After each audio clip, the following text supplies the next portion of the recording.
اعوذ باللہ من الشیطان الرجیم، بسم اللہ الرحمن الرحیم۔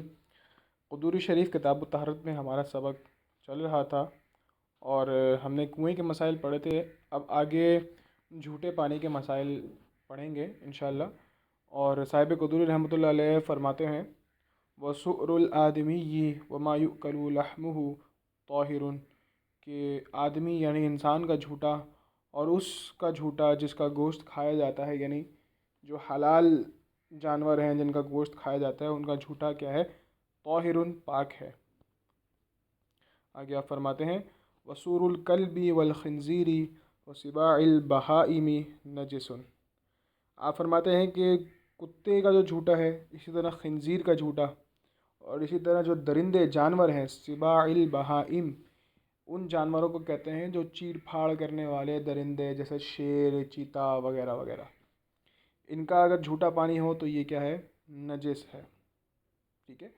اسی طریقے سے وسؤر الحرۃ والدجاجۃ المخلات وسباع الطیور، آپ فرماتے ہیں کہ بلی کا جھوٹا، ہررا کہتے ہیں بلی کو، دجاجۃ المخلات، یہ جو پھرنے والے جیسے جیسے وہ ہوتے ہیں باہر، جو منہ مارنے والے جو مرغیاں ہوتی ہیں جو کہیں بھی منہ مار دیتی ہیں، جو پھرتی رہتی ہیں، ان کا جھوٹا۔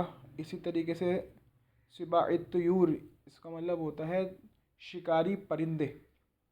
سباع کا لفظ پہلے بھی استعمال ہوا اوپر لائن میں، تو سباع البہائم جب کہا جائے گا تو اس سے مراد ہوگا شکاری جانور، اور سباع الطیور یا سباع الطیر جب کہا جائے گا تو اس سے مراد ہوگا شکاری پرندہ، جیسے چیل ہے، کوا ہے، یہ سب شکاری پرندے ہیں جو شکار کرتے ہیں، گوشت کھاتے ہیں، باز ہے، گدھ ہے، اس طریقے سے۔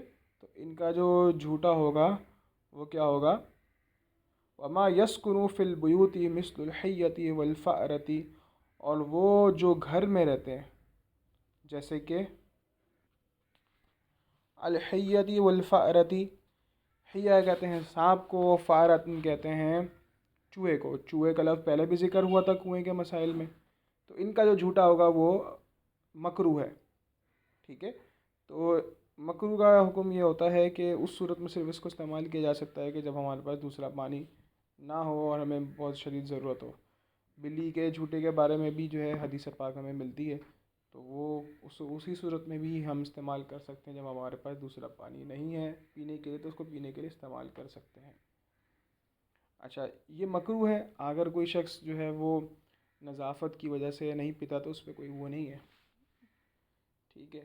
باقی یہ کہ اگر کوئی اور پانی بھی میسر نہیں ہے تو اس کو بھی وضو غسل میں استعمال کیا جا سکتا ہے۔ بلی کے جھوٹے کو وضو غسل میں استعمال کیا جا سکتا ہے اگر کوئی اور پانی میسر نہیں ہے تو۔ اچھا، اسی طریقے سے وسور الحمار والبغل، اسی طرح صاحب قدری رحمۃ اللہ علیہ فرماتے ہیں وسور الحمار والبغل مشکوک۔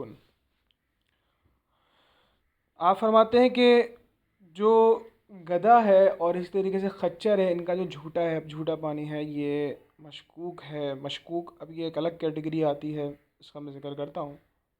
فَإِلَّمْ يَجِدِ الْإِنسَانُ غَيْرُهُ تَوَدُّهُ بِهِ وَيَتَيَمَّمُ بِأَيِّهِمَا بَدَأَ جَائِزًا۔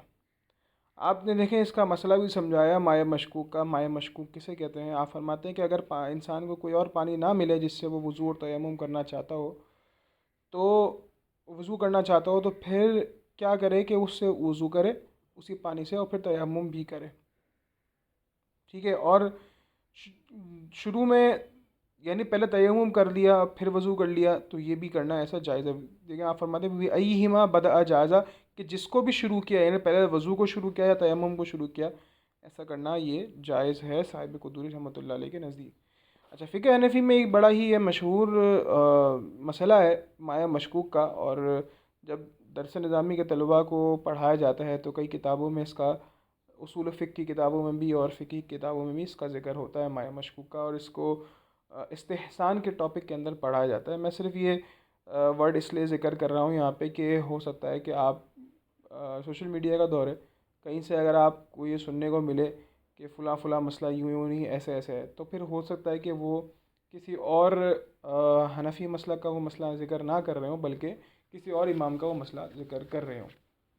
تو مائع مشکوک کی کیٹیگری ہمارے احناف کے اندر پائی جاتی ہے گدھے کے جھوٹے اور خچر کے جھوٹے کے حوالے سے، اور اس میں جو درس نظامی کے طلباء ہیں انہی کو یہ پڑھایا جاتا ہے۔ یہ تھوڑا سا مشکل ٹاپک ہوتا ہے، تو عام لوگوں کو سمجھنے کی اس میں ضرورت بھی نہیں ہے، بس صرف اس کا مسئلہ ہمیں ذہن میں رکھنا ہے کہ اگر کبھی ہمارے پاس اس طرح کا معاملہ ہو ہمارے ساتھ تو پھر ہم کس طریقے سے کب ہمیں وضو کرنا ہے اور کب تیمم کرنا ہے۔ تو یہ وہ والی صورت ہے کہ جس کے اندر ہم دونوں کریں گے، تیمم بھی کریں گے اور وضو بھی کریں گے۔ اس کے علاوہ ہمیں کوئی ایسی صورت نظر نہیں آتی کہ جس کے اندر وضو و تیمم دونوں کرنے کا حکم دیا جاتا ہے۔ حالانکہ تیمم اسی وقت کیا جاتا ہے کہ جب پانی موجود نہ ہو، ٹھیک ہے۔ تو خیر یہ ضمن عرض کر دیا یہاں پر، اور یہ 3 کیٹیگریز ہیں کہ ایک تو وہ ہے جو نجس ہیں، اسی طریقے سے دوسری جو مکروہ ہے، اسی طریقے سے 4 کیٹیگریز ہیں کہ انسان اور جن کا جانور کھایا جاتا ہے ما یؤکل لحمہ۔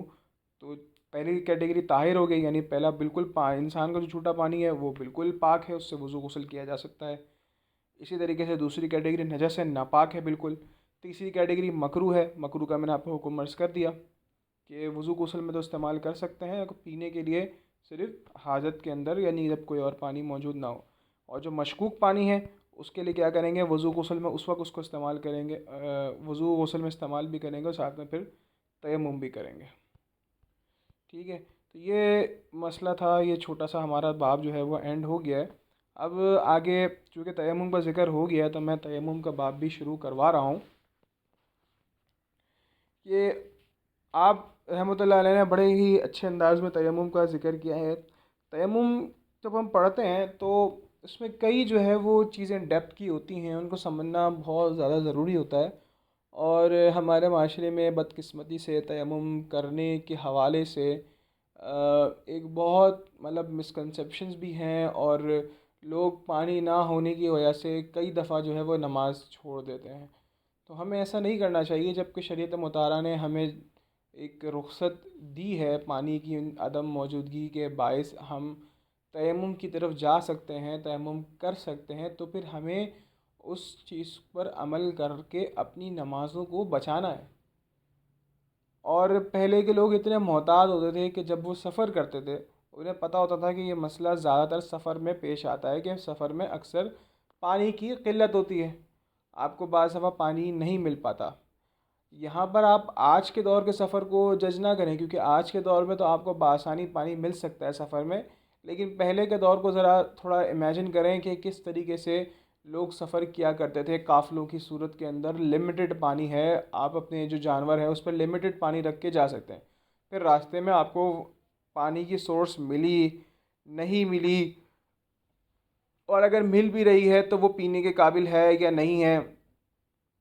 تو یہ بہت سارے فیکٹرز ہوتے تھے جو لوگ پہلے اپنے پاس سب سے پہلے بنیادی طور پر جس چیز کے لیے پانی رکھتے تھے وہ ہوتا تھا پینے کے لیے، کیونکہ اگر انسان کے پاس پینے کا ہی پانی نہیں ہوگا تو وہ سروائیول کیسے کرے گا؟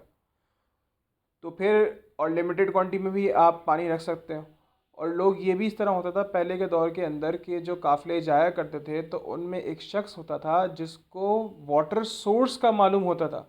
مثال کے طور پر ہم نے اس جنگل سے اگر گزرنا ہے تو یہاں پر پانی کہاں کہاں موجود ہوگا، تو ایسے لوگوں کو باقاعدہ یہ ایک قسم کی جاب تھی اس زمانے میں، آپ یہ سمجھ لیں کہ اس طرح کے لوگوں کو رکھا جاتا تھا قافلوں میں کہ صرف وہ اس چیز کا علم رکھتے تھے یا اس چیز کا ان کے پاس ہنر تھا کہ وہ پانی کے سورس کو ڈھونڈ سکتے تھے، یا وہ ڈھونڈ سکتے تھے یا پھر وہ نقشوں کے تحت ان کو وہ جگہیں معلوم ہوتی تھیں، کیونکہ انہوں نے بہت زیادہ ٹریول کیا ہوتا تھا، ٹھیک ہے۔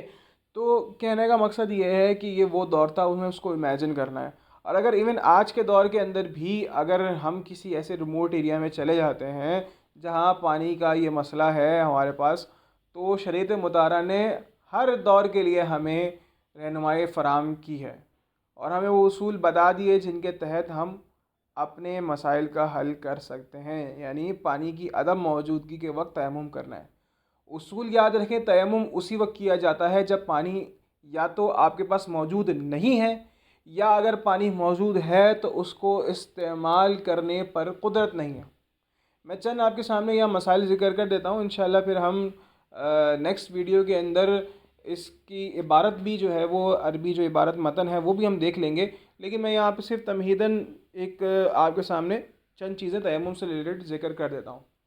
ایک مثال ہے، آپ ٹرین میں سفر کر رہے ہیں، آپ کے پاس پانی نہیں ہے اور آپ کے پاس جو پانی ہے وہ لمیٹڈ ہے، صرف پینے کے لیے ہے۔ اسی طریقے سے جو آپ کے ساتھ دیگر مسافر ہیں ان کے پاس بھی لمیٹڈ پانی ہے، آپ کو کوئی بھی پانی وضو یا وضو کے لیے نہیں دے سکتا، کیونکہ وضو میں ایک اچھا خاصا کوانٹٹی پانی چاہیے ہوتی ہے، اور پینے کے لیے انسان کو صرف ایک گلاس پانی ہی کافی ہوتا ہے۔ تو اب مثال کے طور پر چلتی ہوئی ٹرین ہے، اور ٹرین کسی برج کے اوپر سے گزری اور برج کے نیچے دریا ہے۔ تو اب آپ مجھے بتائیں کہ آپ کے پاس پانی ہے؟ تو آپ جواب میں کہیں گے ہاں پانی ہی پانی ہے، نیچے تو اتنا پانی ہے کہ مطلب دریا پورا کا پورا دریا بہہ رہا ہے۔ لیکن میں آپ سے سوال پوچھتا ہوں، کیا آپ کو اس پانی کے استعمال پر قدرت حاصل ہے؟ تو آپ یہ کہیں گے پانی کے استعمال پر قدرت، تو کیا پانی کو لینے پر ہی قدرت حاصل نہیں ہے مجھے؟ میں پانی کیسے لے سکتا ہوں؟ چلتی ہوئی ٹرین سے آپ نیچے دریا سے پانی کیسے لے سکتے ہیں؟ ہاں اگر ٹرین کے کوئی اسٹیشن ہے، وہ کہیں رکتا ہے اور وہاں پر قریب میں کوئی اس طرح کی صورت ہے تو ایک الگ بات ہے، لیکن امیجن کریں یہ سچویشن اپنے پاس۔ اسی طریقے سے اس کی بہت ساری جو ہے وہ مثالیں دی جا سکتی ہیں کہ پانی کو استعمال کرنے پر قدرت نہیں ہے۔ آپ ہو سکتا ہے آپ کسی مشکل میں ہوں، کوئی انسان اللہ نہ کرے کسی قید میں ہو، تو اسی طریقے سے کوئی شخص بیمار ہو، یعنی سب کچھ اس طرح کا کوئی سچویشن نہیں ہے، لیکن پانی سے اس کے جسم کو نقصان پہنچ سکتا ہے، وہ زخمی ہے، وہ یوں سمجھ لیں کہ اس کو جلد کی اسکن کی کوئی ڈیزیز ہے جس کی وجہ سے وہ پانی اپنے باڈی پر نہیں بہا سکتا۔ تو ایسی وہ ساری صورتیں ہیں جن میں شریعت مطہرہ ہمیں تیمم کرنے کا حکم دیتی ہے۔ ہماری شریعت بڑی ہی پیاری شریعت ہے، ہمیں وہ شریعت مطہرہ نے ایسے اصول بتا دیے ہیں کہ جن کو اگر ہم ذہن میں رکھیں تو ہم یہ فیصلہ کر سکتے ہیں کہ آیا اب اس صورت میں ہمیں تیمم کرنا ہے یا نہیں کرنا۔ ٹھیک ہے، تو تیمم کرنے کا طریقہ کار کیا ہے، تیمم کرنے کی نیت کیا ہونی چاہیے، تیمم اور کن کنڈیشنز کے اوپر کیا جاتا ہے، کن کنڈیشنز کے اوپر نہیں کیا جاتا، انشاءاللہ وہ متن سے بھی ذکر کریں گے، اور جو متن کو ڈسکس کرتے ہوئے اور مزید باتیں مجھے یاد آتی رہیں انشاءاللہ میں وہ بھی ذکر کرتا رہوں گا۔ اور جب بھی تیمم کا ذکر ہوتا ہے نا، وہاں سفر کا ضرور ذکر ہوتا ہے۔ انشاءاللہ ہم سفر کے بھی چند مسائل جو ہے وہ دیکھ لیں گے، کیونکہ یہ سوال بہت زیادہ پوچھا جاتا ہے کہ شرعی مسافر کون ہوتا ہے، تو انشاءاللہ ہم اس کو بھی ڈسکس کر لیں گے کہ شرعی مسافر کسے کہتے ہیں۔ یہ لفظ یہاں پر آپ دیکھیں سب سے پہلے لائن میں بھی یہاں پہ لکھا ہوا ہے وَمَن لَمْ يَجِدِ الْمَاءَ وَهُوَ مُسَافِرٌ۔ اب یہ مسافر جو ہے نا، صرف اس مسافر کے ورڈ کے اوپر ایک لیکچر بنتا ہے، یعنی اتنی ڈیپتھ ہے اس کے اندر، تو انشاءاللہ اللہ نے چاہا تو ہم اس کو بھی ذکر کریں گے، اور اپنے جو متن کے اندر تیمم کے ریلیٹڈ مسائل ہیں ان کو بھی ذکر کریں گے۔ وآخر الدعوانا الحمد للہ رب العالمین۔